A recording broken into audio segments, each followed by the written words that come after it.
un petit avis sur le film Vaincre ou mourir, produit par le Puy du Fou, qui est passé en avant-première ces jours-ci et qu'on retrouvera au cinéma à partir du 20 janvier.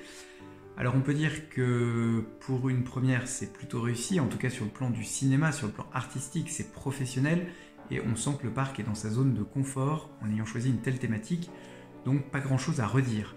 Ensuite sur le plan historique c'est intéressant parce que c'est une période que l'on méconnaît, en tout cas une partie de la Révolution qui n'est pas beaucoup enseignée, donc c'est un angle de vue intéressant.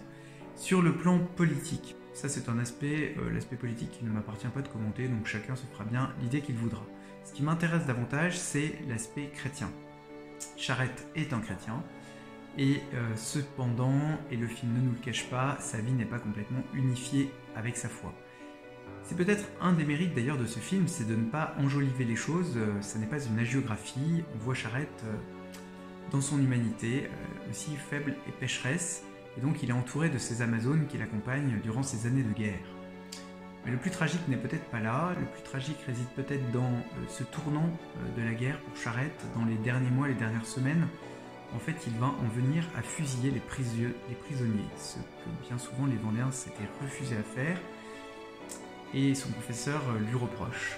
Il lui dit mais... Et Charette dit oui mais d'accord, mais les autres le font, c'est vrai, ils ne s'en sont pas privés. Et là, le prêtre lui dit, écoute, comme homme, je peux te comprendre, mais comme prêtre, je ne peux pas t'approuver. Il y a le pardon. Et tu n'es pas comme eux. Sous-entendu, tu es baptisé, quoi. Et là, Charette a cette réponse, qui est pour moi le sommet du tragique de ce film, peut-être.